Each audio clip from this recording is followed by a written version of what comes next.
안녕하십니까. 밀바흐로 신부입니다. 오늘 16과 공부할 차례입니다. 이제 로마서에 있어서 가장 절정의 부분이 로마서 8장입니다. 8장. 이제 가장 절정의 부분을 오늘부터 한 3차례에 걸쳐서 나누어서 공부를 하게 됩니다. 이 절정이 가지고 있는 핵심 뭔가 하면 하느님의 영이 내 안에 살아야 된다는 이야기입니다. 그리고 그 하느님의 영에 내가 순종할 때, 그 하느님의 영이 이끄심에 내가 응답할 때 그것이 영원한 생명으로 우리를 인도하는 길이 된다. 그 얘기가 핵심입니다. 율법으로가 아니라, 다시 말해서 내 의지나 능력 때문에 구원이 주어지는 것이 아니고, 구원은 오로지 내가 하느님의 영을 받아들여서 그 하느님의 영의 이끄심에 응답할 때, 그때 내가 하느님의 자녀로서 살게 되고, 그 하느님 자녀로서의 삶이 영원한 생명으로 우리를 끌어간다. 그 얘기를 하려고 하는 겁니다. 철저하게 강조하는 것이 믿음은 은총이라는 겁니다. 내 노력으로 되는 게 아니다. 하느님께서 그냥 내한테 공짜로 주신 거다. 공짜다, 공짜. 내 노력에 의한 것이 아니고 공짜다. 대신에 내가 하느님의 그 은총을 받아들여야 된다. 받아들여야 된다. 그리고 하느님의 그 은총이 내한테 들어온 그 하느님의 은총이, 하느님의 영이 나를 지배하도록 해야 된다. 그 얘기를 하는 겁니다. 그게 어려워요. 왜? 현대 사람들은 지가 잘났거든요. 그래서 지가 다 한락합니다. 지가 자신의 주인공이라고 생각합니다. 그렇게 당연히 내가 해야 되죠. 내가 결정하고, 내가 선택하고, 내가 생각하고, 내가 행동하고, 내가 가야 됩니다. 내가 주체라는 거예요. 믿음은 내가 주체가 아닙니다. 믿음은 하느님의 영이 주체입니다. 나는 하느님의 영의 이끄심에 순종합니다. 그게 믿음입니다. 그래서 현대인들이 믿음을 갖는 것이 어려운지도 모릅니다. 대부분의 현대인들은 그냥 자기 위주로 믿음을 생각합니다. 제가 자주 말씀드렸듯이 그냥 주체인 내가 성당에 와서 내 마음 편하면 되는 겁니다. 그걸 믿음이라고 생각합니다. 글쎄요. 내가 이런 말을 하면 또 어떻게 생각할지 모르겠지만, 보통 우리 교구 무슨 행사하고 이럴 때, 교구 홈페이지에 보면 이 교구장 주교가 어디 본당 방문하고 이런 거 있을 때 대부분의 사진들이 뭔가 하면 강복하는 사진을 올려줍니다. 강릉하는 사진이 아니고 손 들고 장엄 강복하는 사진, 지팡이 들고. 신부가 주는 강복이 뭘까요? 그냥 복 줄까요? 네 마음 편해라 이 소리겠어요? 글쎄요. 신부가 주는 강복은 하느님께서 그대와 함께 있다 이 소리입니다. 그냥 우리가 생각하는 복하고 다릅니다. 얼마 전에 제가 요새 비가 와서 그랬는가, 하여튼 월요일날 어디 보통 운동하러 가는데 비가 와서 운동하러 못 갔어요. 취소돼가지고. 그래가 제가 저 옆에 여기 저 봉양에 있는 그 온천, 탑산 온천, 나중에 가보십시오. 시설은 좀 지저분하지만 물은 아주 좋습니다. 탑산 온천에 앉아 온천하러 시간이 있으니까, 여유가 생겼으니까 온천하러 갔다가 나오는 길에 어떤 할머니 한 분을 내가 차를 태워드렸어요. 그 할머니가 걸어가시길래 내가 차를 옆에 대고 어디 가십니까? 이렇게 물으니까 할머니가 시외버스 정류장까지 좀 태워달라. 거리가 한 2km 정도 될 겁니다. 근데 태워달라고 그래서 그럼 타십시오. 그래서 차에 태워드렸습니다. 그리고 내가 진행할게. 저쪽에 의성 저쪽 끝에 그 동네 저 문경 쪽으로 있는 그쪽도 이름은 갑자기 잊어버렸다. 거기 사시는데 이 온천하러 버스 타고 왔다가 이제 가는 길이다 하면서. 근데 뭐 그 온천에 셔틀 버스가 있습니다. 그 셔틀 버스 시간을 알아놨는데 다음부터 그거 타고 가면 된다 어쩌고저쩌고 자기가 내가 묻도 안 했는데 혼자서 그렇게 얘기를 이렇게 태워줘서 고맙습니다.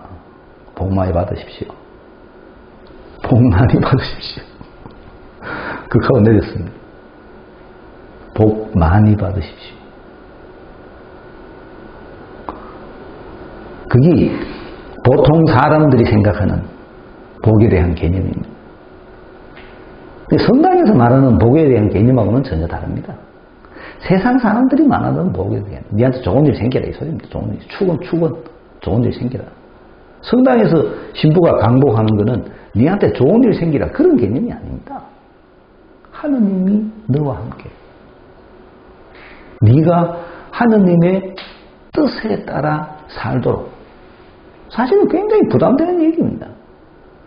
근데 사람들은 뻑하마 강복해달라고 그럽니다. 그게 무슨 소리인지도 모르고 그냥 쟤한테 좋은 일 생기길 바란다 이런 뜻입니다. 참된 믿음을 갖는다는 것은 힘든 일입니다. 힘든 일입니다. 지난 시간에도 말씀드렸지만 나를 죽여야 됩니다. 나를 죽여야만이 하느님의 영이 내 안에서 삽니다. 그런데 현대인들에게 나를 죽이는 일이 정말로 어렵습니다.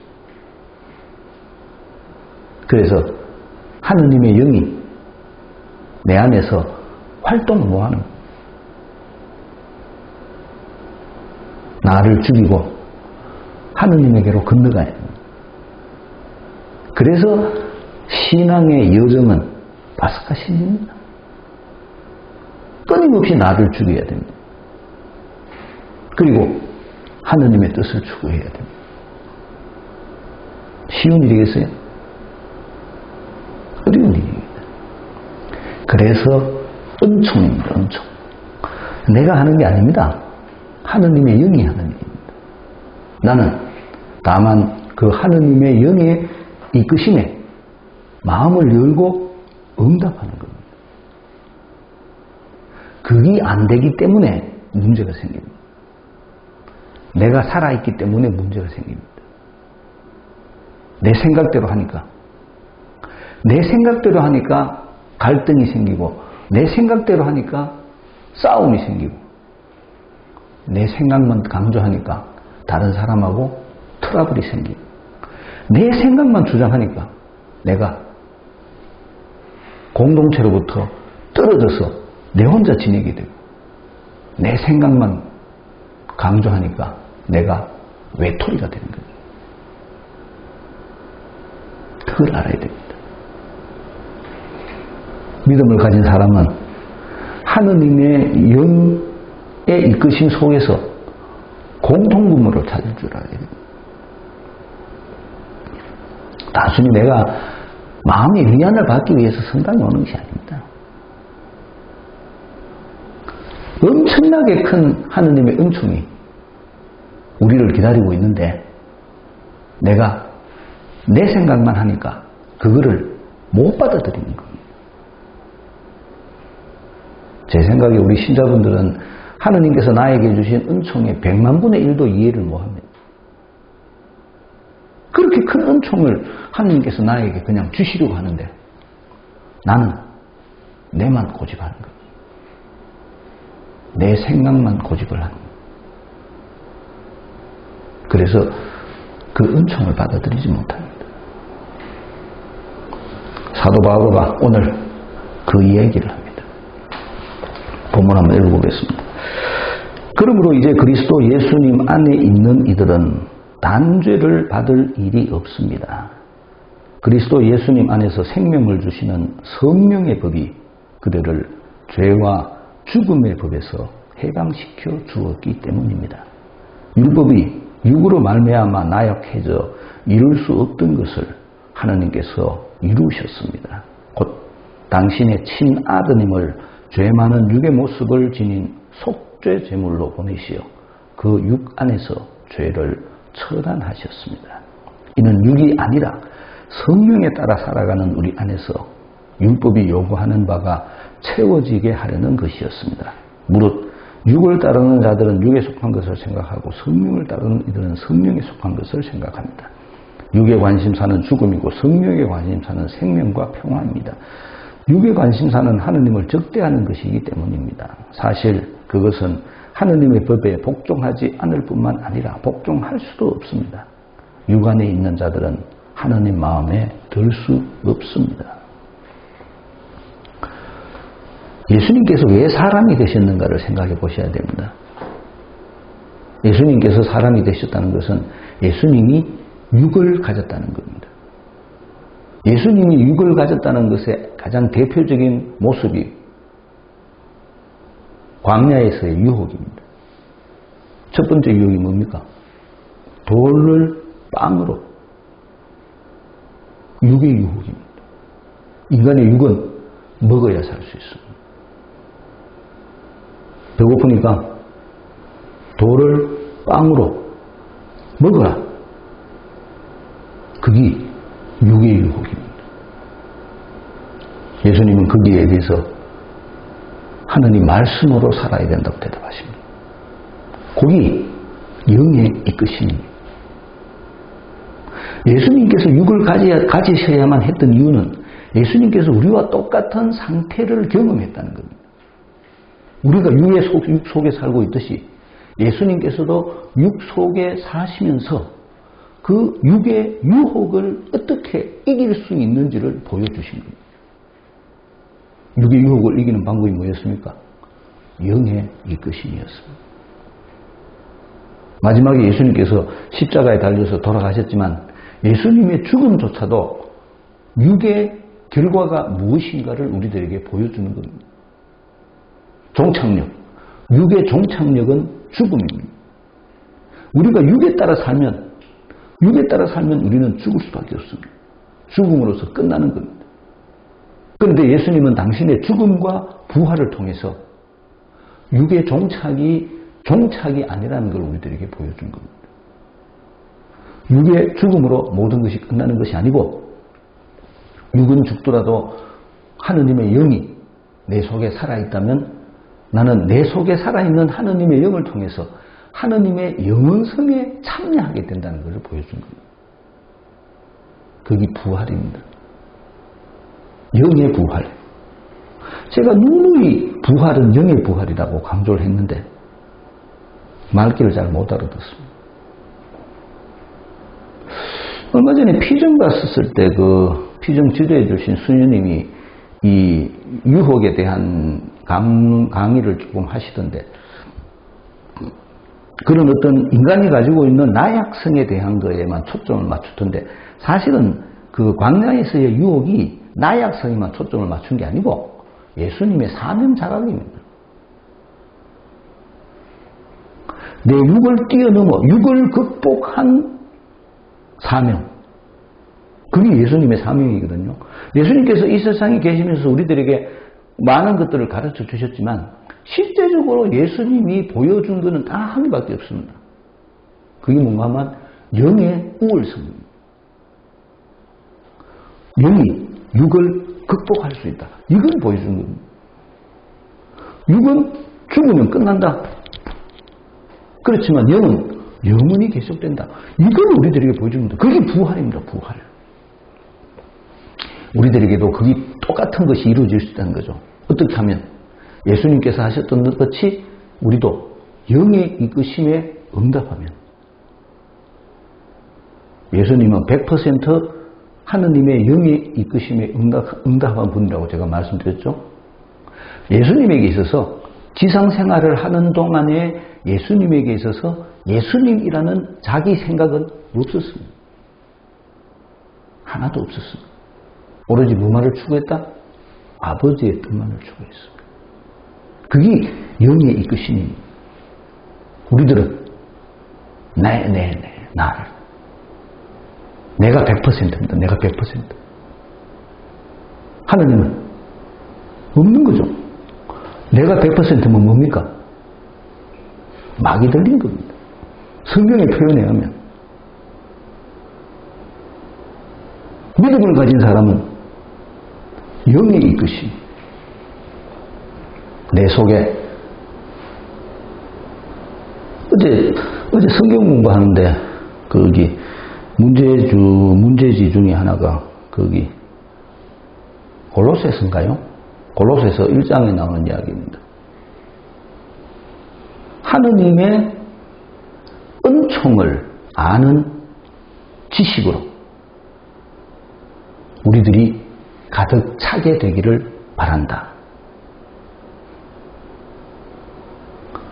하느님의 뜻, 그 하느님의 뜻을 아는 지식. 지식이라는 단어가 뭔가 질문을 하셨는데, 그 사도 바울은 지식이라는 단어를 굉장히 많이 씁니다. 그 지식이라는 단어가 가지고 있는 그 그리스 말 단어의 의미, 사실 그것 때문에 그랬는데, 지식이라는 것은 그분의 온전한 신비를 내가 깨쳐가는 겁니다. 온전한 신비.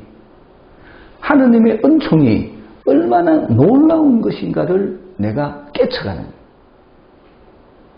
그게 지식입니다. 그런 지식이 내 속에 점점 성장해서 내가 그 지식의 완성에 도달할 때까지 그런 이야기를 하십니다. 그게 믿음을 가진 사람의 삶이라는 거죠. 내가 하느님의 뜻이 무엇인지를 조금씩 깨쳐가면서 그 하느님의 뜻을 실행하면서, 하느님의 뜻을 실행한다는 말도 내가 하는 것처럼 들리지만 하느님의 뜻에 순명하면서 그렇게 살아가는 거죠. 그게 믿음을 가진 사람의 모습입니다. 예수님께서 그러셨다는 거죠. 그래서 예수님은 당신의 그런 행동으로 육을 뛰어넘으셨다는 거예요. 그거를 우리들에게 보여주는 겁니다. 육에 복종하지 않은 예수님. 오로지 영의 이끄심에만 응답하신 예수님. 그렇기 때문에 그 예수님이 부활이라는 새로운 지평을 우리들에게 보여준 겁니다. 그거를 예수님께서 우리들에게 알려주셨다는 겁니다. 그게 은총이라는 거예요. 내가 더 이상 육에 굴복하지 않아도 되도록 그렇게 해주셨다는 겁니다. 그래서 그러므로라고 표현을 하는 겁니다. 그러므로 이제 그리스도 예수님 안에 있는 이들은 단죄를 받을 일이 없습니다. 그리스도 예수님 안에 있다는 표현입니다. 그리스도 예수님 안에, 내가 예수님 안에 들어가 있다는 표현입니다. 예수님 안에 들어가 있다는 표현은 뭔가 하면 예수님과 함께 죽고 예수님과 함께 부활했다 소리입니다. 앞에 그런 표현을 했었죠. 우리가 예수님 안에서 죽었다. 내가 죽었다는 겁니다. 내가 죽고 예수님 안에서 새로 부활했다는 겁니다. 새 사람이 됐다는 겁니다. 다른 사람. 어떤 사람? 영의 지배를 받는 사람. 그 사람이 그리스도 예수님 안에 있는 사람. 내가 아닙니다. 나는 이제 없습니다. 누구? 예수님 안에 있는 사람. 새로이 태어난 사람. 그 새로이 태어난 사람이 그리스도 예수님 안에 있는 이들, 그리스도 예수님 안에 있는 이들. 그들은 단죄를 안 받는다는 거죠. 왜? 육의 지배를 받지 않기 때문이다. 더 이상 육의 욕구에 응답하지 않기 때문에 그리스도 예수님 안에서 새로운 사람으로서 하느님의 영의 이끄심에 응답하는 사람이기 때문에 그들은 예수님과 함께 영원한 생명에 참여하게 된답니다. 육은 나를 단죄케 합니다. 죽음의 이르고 밑에 설명해 줍니다. 그리스도 예수님 안에서 생명을 주시는 성령의 법이 그대를 죄와 죽음의 법에서 해방시켜 주었기 때문입니다. 죄와 죽음의 법이 뭡니까? 이건 유괴법입니다. 유괴법. 그리스도 예수님 안에 있는 것은 성령의 법입니다. 생명을 주시는 성령의 법. 아까 제가 말씀드렸죠? 우리가 예수님 안에서 죽었다는 겁니다. 예수님과 함께. 그 말은 육에서 죽었다 소리입니다. 나는 더 이상 육의 지배를 받지 않게 됩니다. 나는 더 이상 육의 욕구에 응답하지 않아도 됩니다. 예수님 안에서 나는 새로이 태어났다는 겁니다. 뭐로? 하느님의 자녀로. 영의 지배를 받는 사람으로 새로 태어났다는 겁니다. 그래서 내가 새 사람이라고 표현합니다. 난 더 이상 육의 지배를 받지 않습니다. 현실적으로 그러나 그거는 다른 문제입니다. 그거는 다른 문제입니다. 지금 내가 그나마 육의 지배를 하나도 안 받나? 그렇지 않습니다. 내가 육의 지배를 받지만 내 속에는 하느님의 영이 살아있습니다. 내가 하는 행동이 100가지 중에 육의 지배를 받는 게 90가지라도 10가지는 내가 하느님의 영의 지배를 받는다는 겁니다. 죽기 전에 그래 될란가 모르겠다만은 내가 점점점 하느님의 영의 지배를 키워가지고 내가 그게 40%, 50%, 60%, 70% 되도록 만들어야 될 겁니다. 영의 이끄심에 응답할 줄 알아야 됩니다. 그래서 그게 중요한 겁니다. 내가 지금 이론적으로 하느님의 자녀가 됐다고 해서 내가 죄를 안 짓는 건 아닙니다. 난 아직도 육의 욕구에 응답합니다. 그거는 현실입니다. 내가 육을 가지고 있기 때문에 육의 욕구에 응답하는 것이 어떻게 보면 당연한 건지도 모르지만 그럼에도 불구하고 나는 영의 이끄심에 더 많이 마음을 열려고 노력하고 있습니다. 사도 바울도 그런 얘기를 합니다. 내가 이것을 다 이루었다고 말하는 것이 아닙니다. 그렇지만 나는 내 과거를 잊고 앞을 향해서 달려가고 있습니다. 그렇게 표현합니다. 우리들도 지금 현재 내가 하느님의 영의 이끄심에 더 많이 응답하기 위해서 더 많이 마음을 열고 더 많이 하느님의 말씀을 받아들여야 됩니다. 그래서 내가 점점 더 하느님에게로 다가가는 그리스도께서 내 안에 완성되실 때까지 그게 우리들이 해야 될 일입니다. 그게 믿는 사람들의 삶의 방법입니다. 육의 욕구에 응답하는 것이 아니라 내 육의 욕구를 점점 줄여나가고 영의 이끄심에 더 크게 응답할 줄 아는 사람이 되는 것. 내가 지금 죄를 안 짓는다는 말이 아닙니다. 나는 지금도 육의 욕구에 응답합니다. 육의 욕구에 따릅니다. 그럼에도 불구하고 나는 하느님의 영의 이끄심에 응답하려고 노력하는 중입니다. 성령의 법이 그들을 죄와 죽음의 법에서 해방시켜 주었기 때문입니다. 가능성이 열렸다는 겁니다. 가능성. 그런 길이 열렸다는 겁니다. 내가 하느님에게로 갈 수 있는 길이 열렸다는 겁니다. 그 길이 예수님께서 이루어주셨다는 겁니다. 율법이 육으로 말미암아 나약해져 이룰 수 없던 것을 하느님께서 이루셨습니다.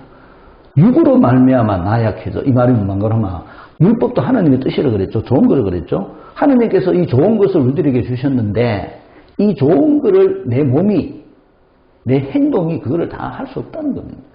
내가 할 수 없다는 겁니다. 내가 내 노력으로는 안 된다는 겁니다. 그거를 내가 빨리 알아야 됩니다.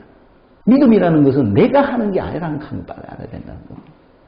이거를 빨리 깨달았다. 그걸 알게 해줬다는 겁니다. 그래서 육으로 말미암아 나약해져 이룰 수 없던 것이 내 몸은 절대 이룰 수 없습니다.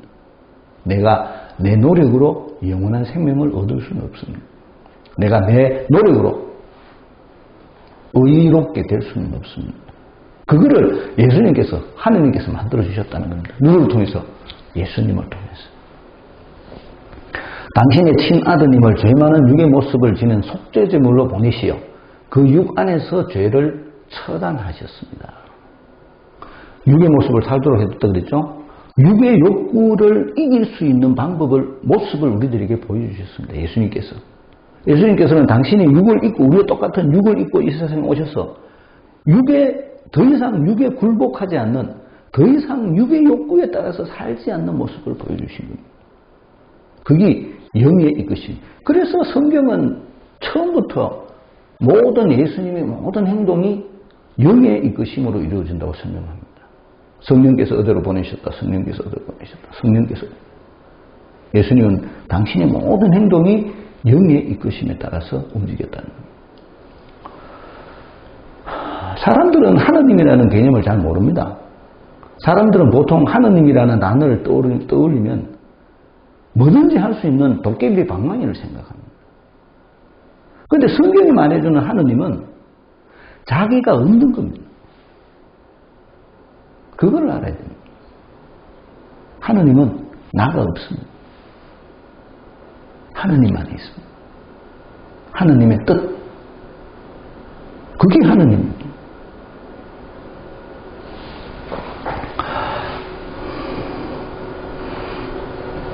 이는 육이 아니라 성령에 따라 살아가는 우리 안에서 율법이 요구하는 바가 채워지게 하려는 것이었습니다. 율법이 요구하는 바가 뭡니까? 율법이 요구하는 건 사랑입니다. 사랑. 하느님 사랑, 이웃 사랑. 그 율법이 요구인데 그 율법의 요구가 이루어지는데 어떻게 이루어져서? 성령에 따라 살아가는 우리 안에서 이루어진다. 내가 육에 따라서 살면 절대 이룰 수 없다는 겁니다. 육에 따라서 살면. 왜? 내 육은 그거를 할 수가 없습니다. 할 수 있는 능력이 없습니다.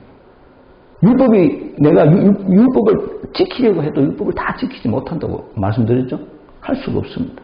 그런데 성령을 따라서 살면 그런 율법이 요구했던 하느님 사랑, 이웃 사랑이라는 두 가지 중요한 계명이 성령에 따라 살아가는 우리 안에서 이루어진다는 겁니다. 어떻게 할 때? 내가 영의 이끄심에 응답할 때. 율법이 성령의 이끄심에 응답하는 우리들 속에서 그 율법이 완성된다는 겁니다.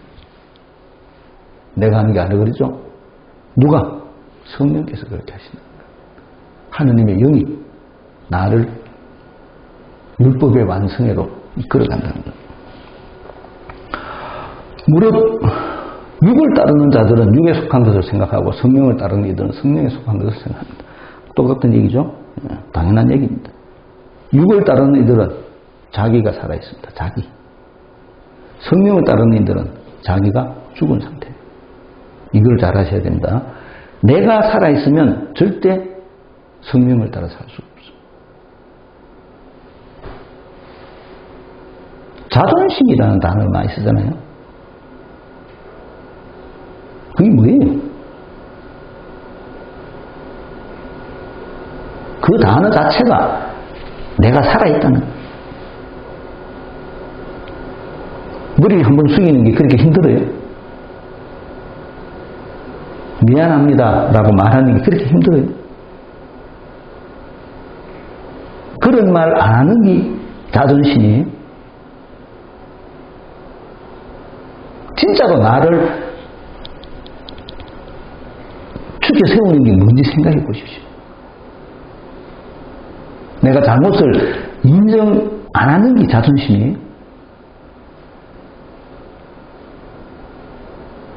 진짜 우스갯소리는 소리입니다. 그거는 대도 안 있는 고집이죠. 대도 안 하는 고집.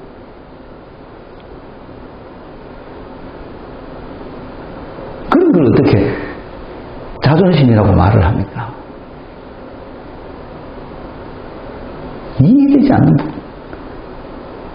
그런 부분들이 우리들 주위에 수도 없이 많습니다. 세상 사람들도 그렇게는 안 할 겁니다. 심지어 성당에 다닌다고 말하면서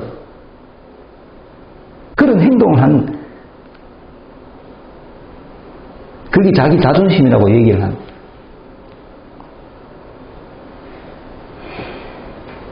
지나가는 개가 웃을 일입니다. 나를 죽여야 믿음이 생깁니다.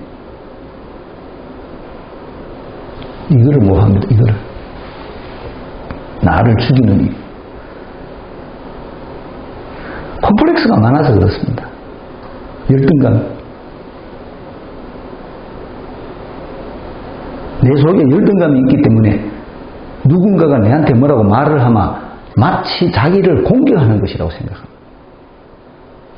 받아주는 게 아니고 농담으로 생각하고 웃어 넘기면 아무것도 아닌 문제인데 그거를 자기를 공격하는 거라고 생각합니다. 안타까운 일이죠. 이때까지 성당에 와다닌 놈.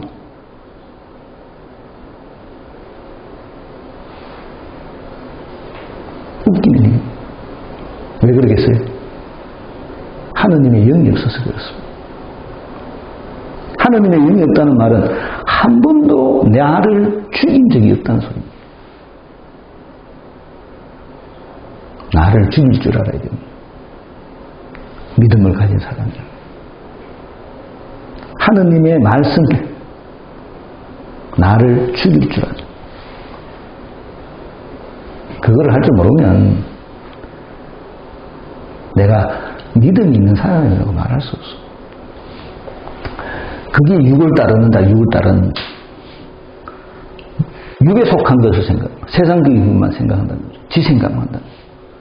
성령을 따르는 이들은 성령에 속한 것을 생각합니다. 하느님의 뜻을 생각합니다. 공동의 이익을 생각합니다. 하느님께서 뭐를 원하시는지를 생각합니다. 그게 성령을 따르는 사람의 행동입니다. 뭐가 모두에게 도움이 되는 일인가? 이들을 생각해야 됩니다.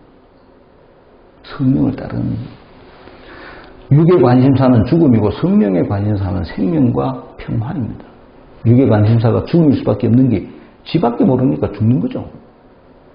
그건 죽은 겁니다. 생명이 될 수가 없습니다. 영의 관심사는 생명과 평화입니다. 내가 영에 따라서 살 때 내가 영원한 생명에 참여하게 되고 영에 따라서 살 때 영이 우리들에게 가져다주는 공통 분모를 통해서 평화를 누리게 되는 거예요. 내가 하느님 안에서 형제들과 함께 공통 분모를 찾을 줄 알아야 됩니다. 내 생각이 아니라 하느님의 뜻을 추구할 줄 알아야 됩니다. 내가 하느님의 뜻이 뭔지 모르는데 어떻게 내가 믿음을 가진 사람이라고 말할 수 있겠습니까? 육의 관심사는 하느님을 적대하는 것이기 때문입니다. 육은 나를 생각한다 그랬죠? 내가 먼저입니다. 나는, 내라는 단어가 있는 한 하느님은 없습니다. 하느님이 있을 수가 없습니다. 왜? 내가 중요하니까. 내만 생각합니다. 우리들이 알고 있는 사람들 중에서도 우리들이 그런 사람 압니다. 지만 생각하는. 사실은 또 동료들로부터 소외받죠. 소외. 사실 그것은 하느님의 법에 복종하지 않을 뿐만 아니라 복종할 수도 없습니다. 육 안에 있는 자들은 하느님 마음에 들 수 없습니다. 육에 속한 사람은 하느님을 모릅니다. 알 수가 없습니다. 왜? 지밖에 없습니다. 지밖에 없는데 어떻게 하느님을 알 수가 있겠습니까? 문제풀이 해보겠습니다. 16과 성령의 법 8장 1절에서 8절입니다. 예수님 안에 있는 자들은 단죄받을 일이 없다. 성령의 법이 죄와 죽음에서 해방시켰기 때문이다. 아드님을 육의 모습을 지닌 속죄제물로 보내시어 죄를 차단하셨다. 성령에 따라 살아가는 우리 안에 율법의 요구가 채워지게 하려고 육의 관심사는 죽음, 성령의 관심사는 생명. 육 안에 있는 자들은 하나님 마음에 들 수 없다. 이렇게 되어 있습니다. 1번, 단죄를 받지 않는 유일한 방법을 성경은 어떻게 설명합니까? 예수 그리스도 안에 있는, 그리스도 안에 있으면 단죄받지 않습니다. 그리스도 예수님 안에서 생명을 주는 법은 무엇이라고 생각합니까? 성령의 법이 생명을 주는 법이다. 성령의 법이. 죄와 죽음의 법에서 나를 해방시켜 주신 법은 무엇입니까? 그것도 성령의 법입니다. 그리스도 안에서 생명을 주시는 성령의 법. 4번, 율법은 무엇 때문에 나약해져서 그 본래의 사명을 수행하지 못했습니다. 육으로 말미암아 나약해져. 내 육이 그거를 다 수행하지 못한다 그랬죠? 내 육이 수행할 수 없기 때문에 이룰 수가 없었다는 겁니다. 5번, 육의 모습을 지니고 속죄제물이 되시어 죄를 차단하신 분은 누구십니까? 친아드님, 예수님께서 속죄제물로 인간의 육을 지니고 육을 돌아가셨다고 했습니다. 6번, 율법이 진정 원하는 바를 성취하기 위해 우리들은 무엇을 따라야 살아야 됩니까? 성령에 따라서 살아가는 우리 안에서 율법이 요구하는 법이 이루어진다고 그랬습니다.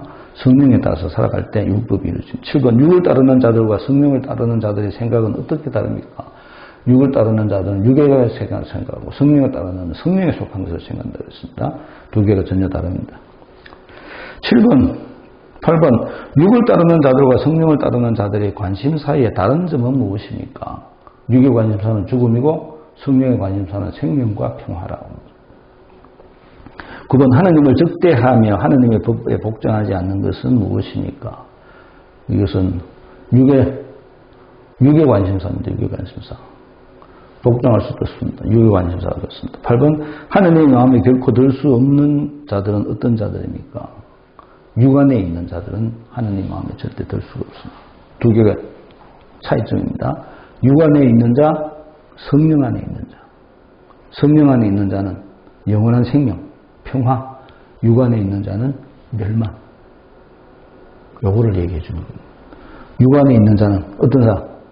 자기가 살아있는 사람. 자기. 내가 뭔가를 한다고 생각하는 사람. 내가 난데 하는 사람. 육 안에 있는 사람. 성령 안에 있는 사람. 하느님의 뜻을 추구하고 공동체의 관심사를 추구하고 우리 모두들이 같이 추구해야 될 우리들의 공통 부모를 생각할 줄 아는 사람. 하느님에게 속한 사람. 육에 속한 사람, 영에 속한 사람. 차이점입니다. 믿음은 영에 속한 사람. 마치겠습니다. 안녕히 계십시오.